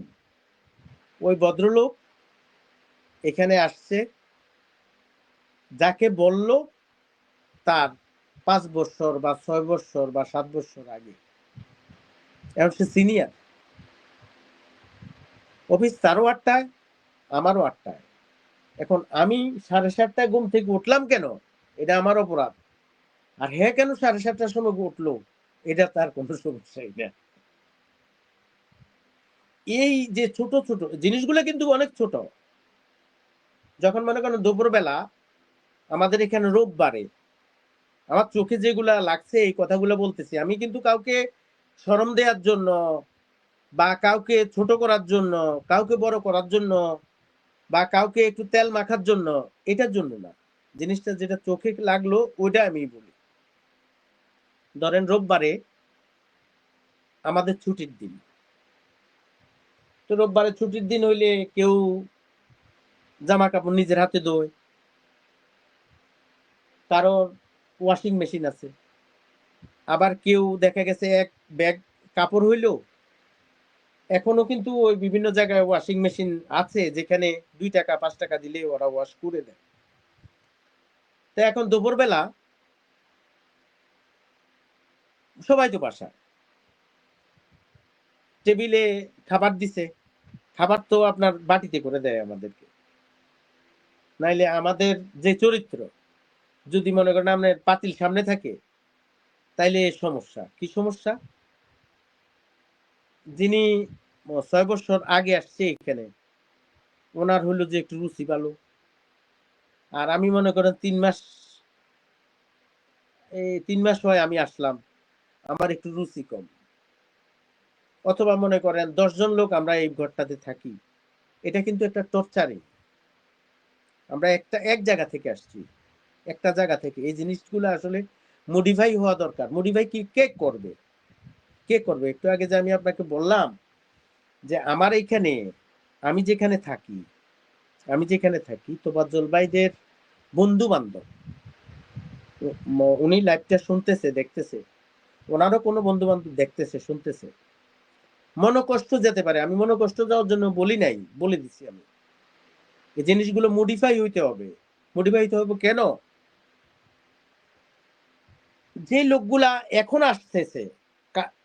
আসতেছে এখনকার সময়টা একটু কম্পিটিশন বেশি, মানুষ বেশি, হ্যাঁ, সেম কাজ, কম্পিটিশন একটু বেশি, কিন্তু তাদেরকে দিক নির্দেশনা দেওয়ার দায়িত্ব থাকে যে লোকগুলা এখানে আগে আছে, যাদের পিছু টান নাই, ওরা একটু দিক নির্দেশনা দিবে। কি ধরনের? ভাই ভাগিনা শোনো, তুমি এটা করো না, করলে তোমারে একটা খারাপ কথা বলবে, এটা এভাবে করো। যেহেতু তুমি এখন আসছো, তুমি আরো একটু স্যাক্রিফাইস করো, 10 মিনিট আগে উঠে যাও না। এখানে কি, কেন এখানে আইছো, হ্যাঁ, এই যে কথাগুলা, এতে করে হয় কি জানেন, ওই লোকগুলা ওইভাবে মানুষ হয় বলতে আপনার, আমরা যেমন স্কুলে গিয়ে শিখি, শিখার পর মানুষ হই, টাকা যায়, চাকরি করি। আপনি একটা ব্যবসাতে আছেন এখন, হ্যাঁ, ব্যবসা শুরু করছেন, শুরু করার পরে আজকে হলেন যে আপনি প্রতিষ্ঠিত ব্যবসায়ী না। কিন্তু ওই যে বাচ্চাগুলা যে আসতেছে, ওদের সাথে আমি যেটা করব ওরা কিন্তু এটাই শিখবে। তাদের পরেই আসবে হলো আমার ভাতিজা, আমার ভাগিনা, আমার প্রতিবেশী,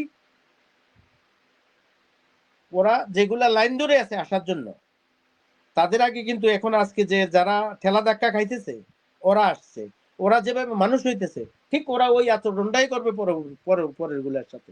তবে এই জিনিসটা আমি সবাই অনুরোধ করব, এই লাইভের মাধ্যমে প্রত্যেকটা মানুষ যেন একটু সহনশীল হয় জুনিয়রদের প্রতি,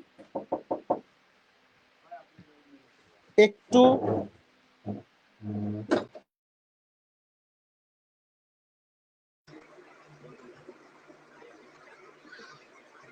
আমরা আরো কিছু কমেন্টস নিয়ে নেই। আলহামদুলিল্লাহ আমাদের লাইভটিতে অনেকেই যুক্ত হয়েছেন। তানবীর হাসান অভি ভাই, মানবিক যোদ্ধা, আপনার প্রতি অনেক অনেক কৃতজ্ঞতা। এমনি করে আরো অনেক ভাই আজকে লাইভটিতে রয়েছেন।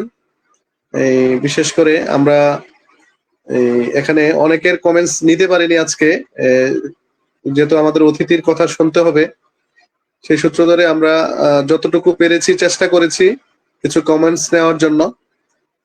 আমার জার্মানি থেকে ফয়সাল আহমেদ ভাই সালাম দিয়েছেন। ওয়ালাইকুম আসসালাম রহমতুল্লাহ। আপনারা সবাই জানেন আমার বড় ভাই পরিবার নিয়ে জার্মানিতে আছেন। আল্লাহ তাআলা যেন আমার ভাইকে এবং পরিবারকে সুস্থ রাখেন, ভালো রাখেন। বিশেষ করে প্রতিনিয়ত আমরা মিস করছি নাভানকে, নাভিয়াকে, নাহিয়ানকে। তাদেরকে ছাড়া আমরা আসলেই অনেক শূন্যতা ফিল করি। এমনি করে অনেক প্রবাসী ভাই যারা প্রবাসে রয়েছেন, প্রতিটি পরিবারেই প্রবাসী রয়েছেন, প্রত্যেকের জায়গা থেকে তার স্বজনকে অবশ্যই মিস করে।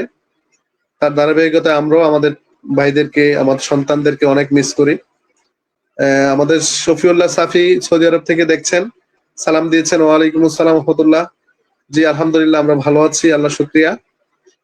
এমনি কাউসার ভাই সালাম দিয়েছেন। ওয়ালাইকুম আসসালাম রহমতুল্লাহ। জি আলহামদুলিল্লাহ ভালো আছি। এই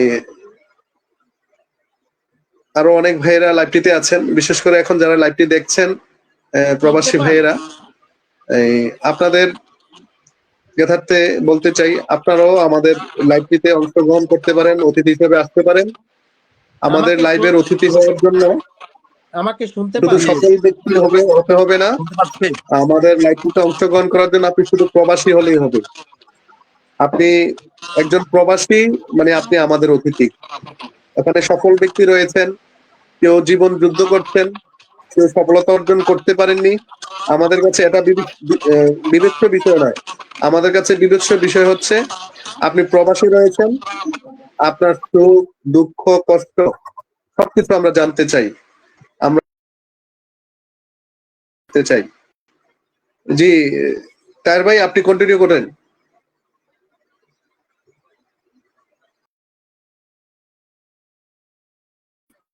আপনার যেটা বলছিলাম যে আমরা একটু যেন নতুন যারা আসে তাদের প্রতি যেন একটু সহনশীল হই, এটা।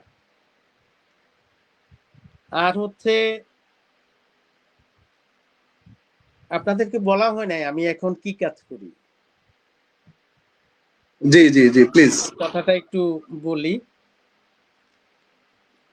আমি গত পর্বে আমাদের ধন্যাখোলার যে মাহবুব ভাইয়ের একটা সাক্ষাৎ আমি শুনছি। তাই হ্যাঁ, মাহবুব আলম মানিক পিএইচডি। মাহবুব ভাইদের প্রতি আমাদের সশ্রদ্ধ সম্মান, সালাম, আমাদের গর্ব। তো আমরা ওইদের মাহবুব ভাইদের মতো কিছুই করতে পারি নাই।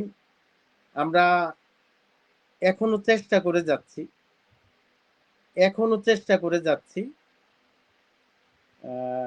আপনারা হয়তো আমি যখন দেশে যাব তখন আপনাদের সাথে দেখা হবে, কথা হবে। কিন্তু আমার ভাগ্য এমনই, ইঞ্জিনিয়ার তোফাজ্জল ফরাজি সাহেব, ওনার সাথে আমার এখানে দেখা হয়েছে। উনি লন্ডন থেকে আসছিলেন, ওনার সাথে আমার এখানে দেখা হয়েছে। তো উনি যে আমার কুমিল্লার মানুষ, হ্যাঁ, বা আমার বাড়ি যে কুমিল্লা এটাও উনি জানে না, ওনার বাড়ি যে কুমিল্লা এটাও আমি জানি না। হ্যাঁ, তো এখানে এসে পরিচয় হয়ে গেছে। আর আমি বর্তমানে যেটা করি সেটা হচ্ছে ওই যেটা বললাম যে আমি ওই যে কান ধরার পর যে চাকরিতে গেছি ওটাকেই আমি ধরে রাখছিলাম। এখন হচ্ছে গত জানুয়ারি মাস থেকে আমি আমার যে নতুন বর্তমান যে মালিকের কাছ থেকে যখন আমি আলাদা হই তখন আমি মালিকের একটা পোর্শন সে আমার কাছে বিক্রি করে দেয়। এটা আমি তার কাছ থেকে নিয়ে আসি একটা ডাউন পেমেন্ট করে। আর প্রতি মাসেই আমার এখন কিস্তি দেয়া লাগে ওনাকে।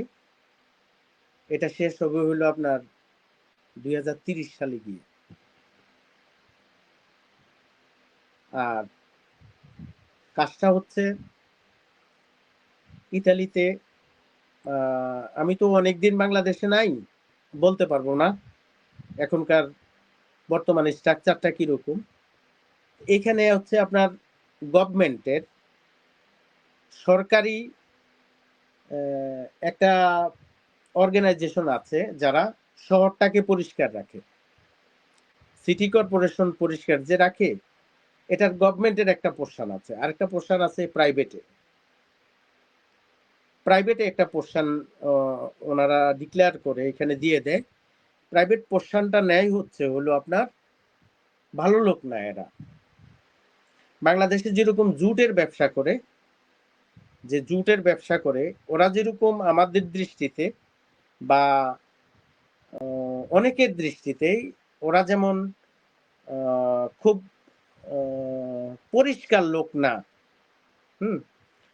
ঠিক আমাদের এখানে ময়লার প্রাইভেট যে পোর্শনটা, এই পোর্শনটা যে নেয় সিটি কর্পোরেশন থেকে বা গভর্নমেন্টের কাছ থেকে, এই পোর্শনটা যারা নেয় ওরাও পরিষ্কার লোক না, ওরাও অন্ধকার জগতের লোক। কারণ হচ্ছে এটা এখানে একটা কম্পিটিশন আছে ফয়েজ ভাই। কিরকম?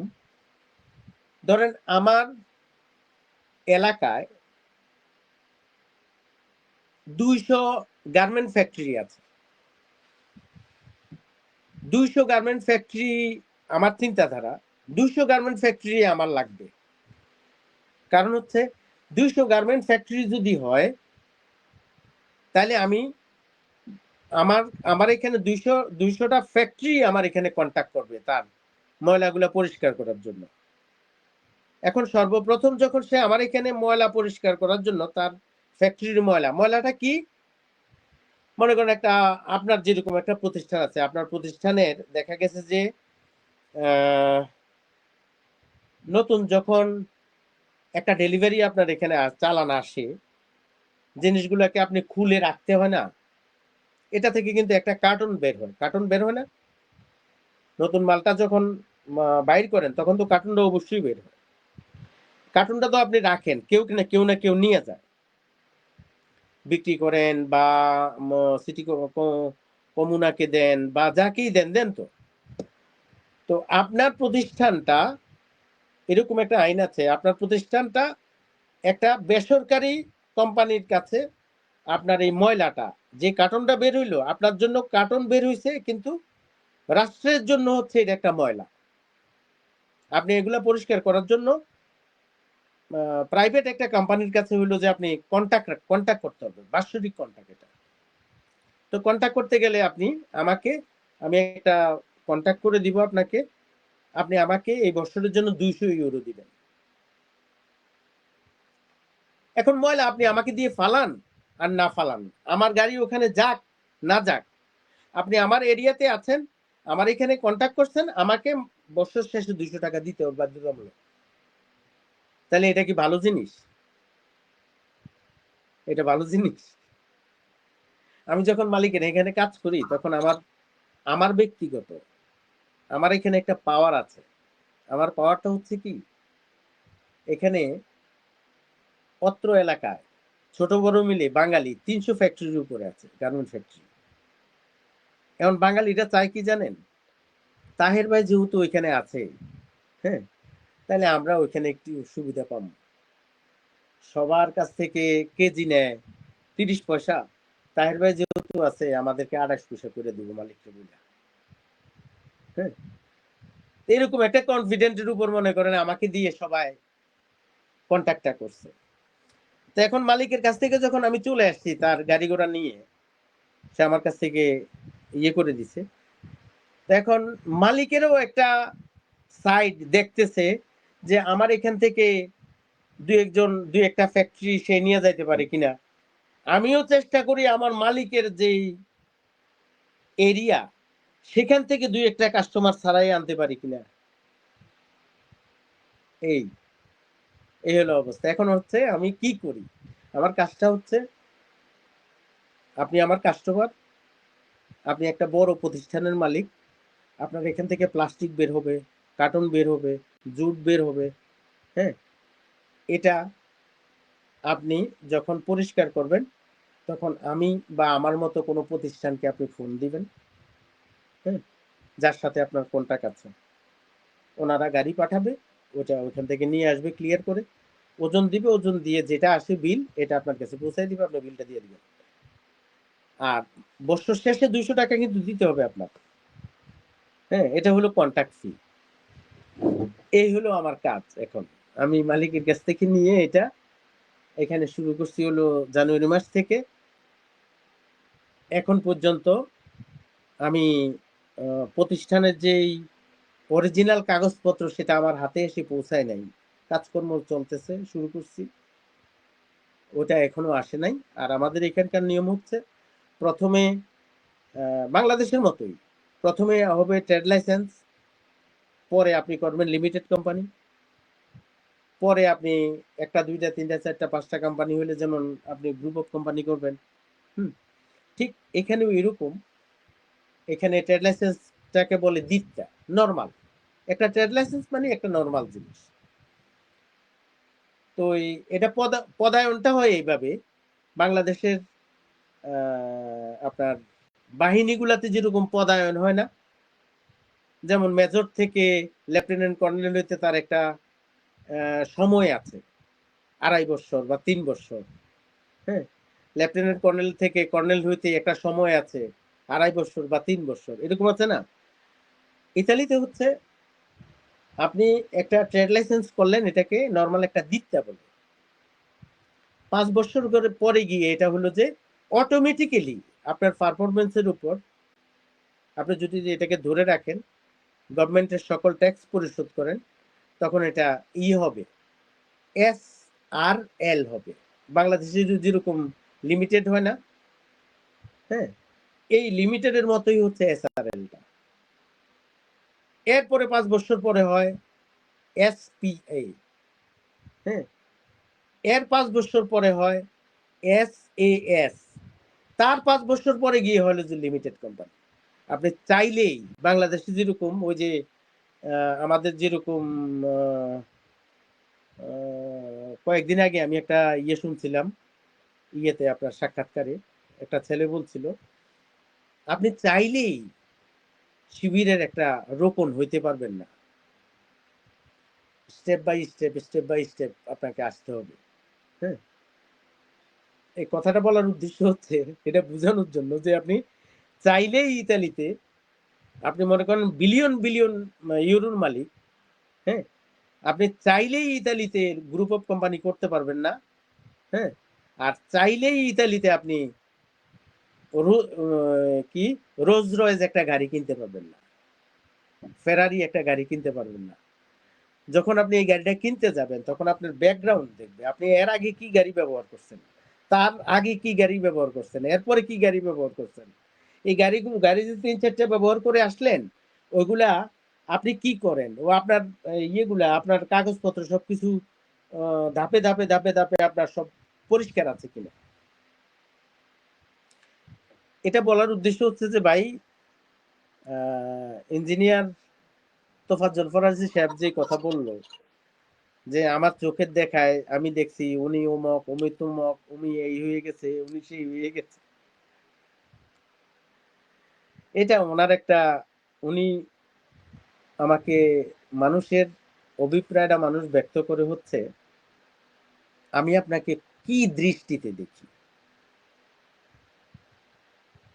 এটার উপর চেষ্টা করতেছি ভাই। জীবনের একটা পর্যায়ে চলে আসছি, চেষ্টা করতেছি। এখন যদি কিছু হয়, যদি কিছু করতে পারি, সবই আমাদের সম্পদ, সবই এখান থেকে দেশে যাবে।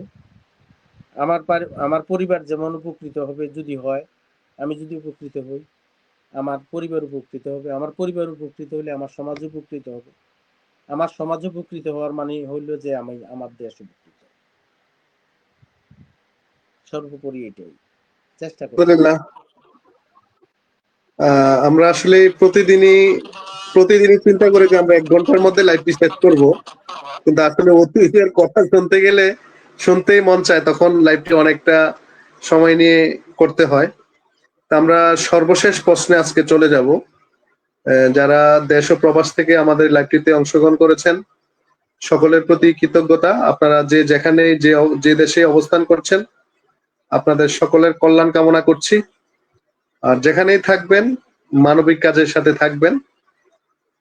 অর্থ উপার্জন শুধু যেন নিজের জন্য না হয়, এই অর্থ যেন আমার আত্মীয় স্বজন, আমার প্রতিবেশী, আমার রাষ্ট্রের কল্যাণে আসে। আজকের শেষ প্রশ্ন হচ্ছে, আপনি আপনার গ্রামের মানুষের জন্য বা গ্রামের অসহায় মানুষ বা মানবিক কাজে আপনি কিভাবে ভূমিকা রাখছেন? আপনার দ্বারা আপনার আত্মীয় স্বজন কিভাবে উপকৃত হচ্ছে? সব মিলিয়ে আসলে একজন মানুষের ব্যক্তিগত গুণের সাথে প্লাস মানবিক গুণ থাকা কতটুকু প্রয়োজন মনে করেন? এই প্রশ্নের উত্তরের সাথে ইনশাল্লাহ আমরা আজকের লাইভটি শেষ করব। আপনি যেটা বলছেন এটা একবারে মুখ্য একটা প্রশ্ন। একটা মানুষের সাথে সমাজের সম্পর্ক কিরকম হবে?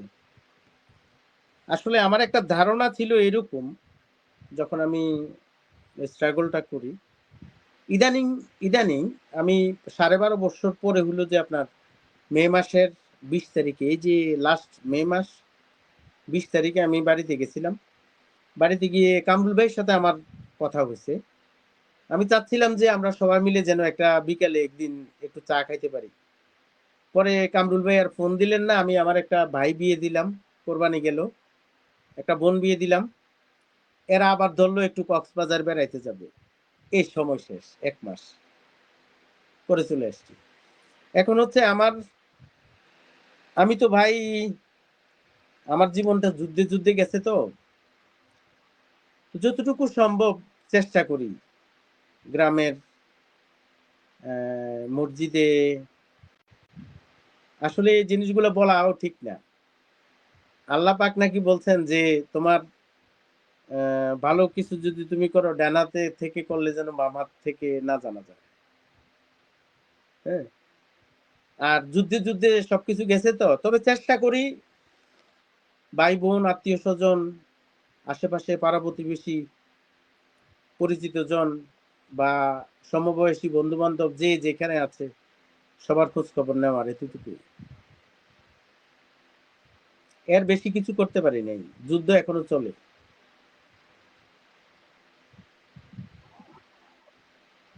ঠিক আছে তাহের ভাই, অনেক ভালো লাগলো আপনার সাথে সময়টা আসলে কিভাবে যে চলে গেছে। আহ, আপনাদের কথাগুলো যখন শুনি সময় মনে হয় দৌড়ায়।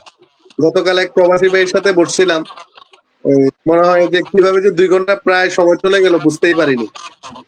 তো এমনি করে আসলে আমাদের সময় চলে যাচ্ছে। দুর্ভাগ্য ফয়েজ ভাই, আমাদের দুর্ভাগ্য। আমি মোহাম্মদ কিন্তু খুরশেদ, দুর্ভাগ্য আমার, আমি কিন্তু আগামী দিন হচ্ছে শনিবার, আমি আগামী রোববারে আসার কথা ছিল, মানে 17 তারিখে আমার এখান থেকে রওনা করার কথা, 18 তারিখে কুমিল্লা থাকার কথা ছিল। যে কোনো কারণে যাইতে পারতেছি না, টিকিট ক্যান্সেল হয়ে গেছে। বিমানের শিডিউল একটা প্রবলেম, আর একটা প্রবলেম হচ্ছে আমার প্রতিষ্ঠানের একটু সমস্যা। অচিরেই সমস্যা কেটে যাক, দোয়া করছি। আর হ্যাঁ আমাদের ভাই, খুরশেদ ভাই ইতালি থেকে জানতে চেয়েছেন, উনি ইতালিতেই থাকেন। আপনি ইতালি কোন শহরে আছেন? খুরশেদ, ওনার ওনার বাড়ি কোথায়? খুরশেদ উনি নামে আমার আমাদের আমার আমার ভাই মোহাম্মদ খুরশেদ। ও ক্যান্টনমেন্টের পাশে ওর বাসা, ইতালিতে আচ্ছা, আছেন। মানে আমি থাকি জানতে হচ্ছে, চেয়েছেন আপনি কোন শহরে আছেন। আমি নেপোলিতে থাকি। ওনাকে বলে দিয়েন, ওনাকে সালাম দিয়েন, আমি নেপোলি হচ্ছে হ্যাঁ, উনি আমার লাইভে আছে। প্রজেন্সি। আমি খুরশেদ ভাই, আমি নেপোলিতে আছি, পালমা কোম্পানিতে, পালমা কোম্পানিয়া। আচ্ছা, আপনার লিংক দিয়ে দেবো ইনশাআল্লাহ। আরেকজন ভাই আমি যতটুকু জানি অনলাইনের ক্ষেত্রে, পাবেল ভাই, উনিও ইতালিতে আছেন, উনিও লাইভটি দেখছেন। তো যারা আপনারা প্রবাসে আছেন, ইতালিতে আছেন, আশা করি আপনারা সুযোগ পেলে একে অপরকে চায়ের দাওয়াত দিবেন, যোগাযোগ রাখবেন। আল্লাহ তাআলা যেন সবাইকে ভালো রাখে, সুস্থ রাখে। প্রবাস কথা এই আয়োজনটি ইনশাআল্লাহ আমরা আমাদের নিজেদের ব্যস্ততার কঠিনতম হলেও আমরা চেষ্টা করব এই আয়োজন বাস্তবায়ন করার জন্য, এবং এক এক সপ্তাহে এক একজন প্রবাসী ভাইদের সাথে সম্পৃক্ত হওয়ার জন্য। আজকে যারা লাইভটিতে ছিলেন বা পরবর্তীতে দেখবেন, সকলের প্রতি অনেক অনেক কৃতজ্ঞতা, দোয়া, ভালোবাসা। ভালো থাকবেন। আল্লাহ হাফেজ। আরিফ কিছু থেকে বলবেন? সবাইকে এই অনুষ্ঠানের পক্ষ থেকে আরিফ নায়েক ভাই, ফয়েজ আহমেদ ভাই দুজনের মাধ্যমে দেশ এবং দেশের সকল ভাই বোন, আত্মীয় স্বজন, শুভাকাঙ্ক্ষী, সমাজসেবী সবাইকে আমার পক্ষ থেকে অশেষ অশেষ ধন্যবাদ। সর্বশেষ সবাই ভালো থাকবেন, আমাদের জন্য দোয়া করবেন, আমরা যেন ভালো কিছু করতে পারি।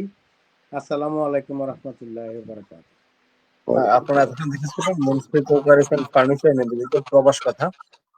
আমরা তখন আমাদের ইতালিয়ান প্রবাসী তাহের চৌধুরী ভাইয়ের কথা শুনেছি। আগামী পর্বে আমরা নতুন কোনো অতিথি নিয়ে আপনাদের সামনে আবার হাজির হব। আজকের মতো এখানে বিদায় নিচ্ছি। আসসালামু আলাইকুম ওয়া রাহমাতুল্লাহ।